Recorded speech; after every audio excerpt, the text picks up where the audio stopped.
I have opened up a new document and I want to walk us through the steps in changing fonts that we've discussed so far. So the first thing when you open up and you start a new document, the thing you're going to want to do is to apply the font styles that we've talked about, the sans serif, making sure that there's good contrast, making sure the size of the font is right. And you could, when you're in the home ribbon and you're under fonts, you could go ahead and select from there that you want to change and you want to type in an Arial font. This is just a test. The problem is if you change font styles, which you will need to do, we're going to talk about the importance of using the different styles and headings. Let's change to a heading 1. This is heading 1.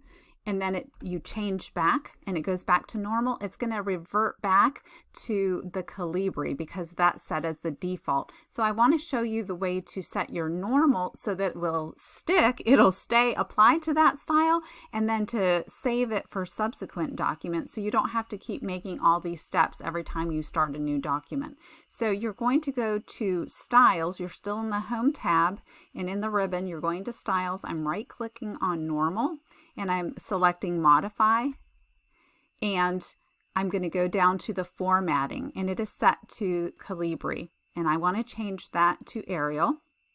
I'm going to leave the size because normal font is 11 to 12, so I'm going to go ahead and leave that to 11 point size. I'm not going to bold it, but I am going to change the automatic just to make sure. Let's make that black.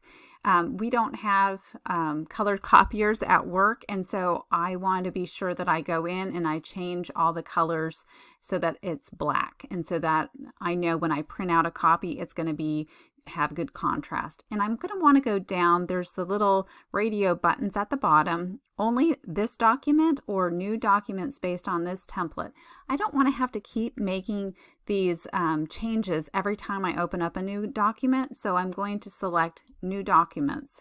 Okay, so now that'll be saved. The Arial is my font, but that's only for normal, because all the changes you make just apply to the style that you're in.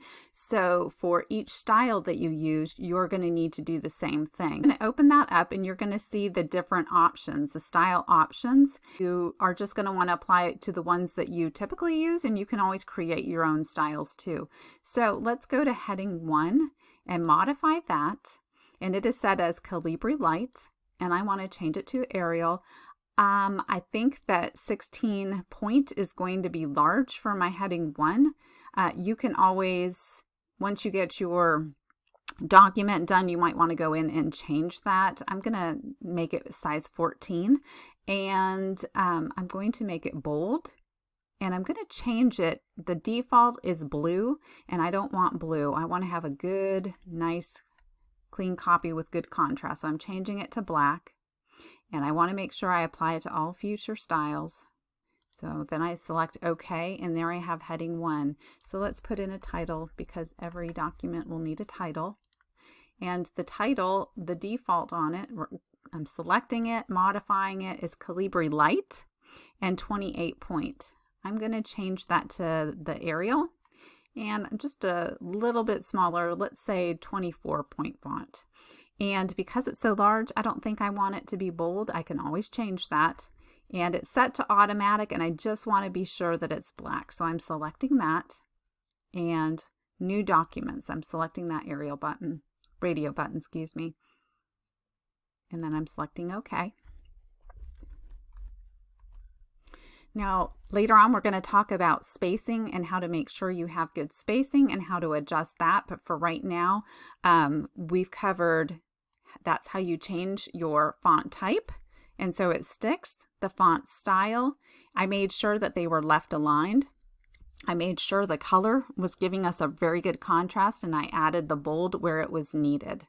And that's how you change the fonts so that they'll stick in your Word document.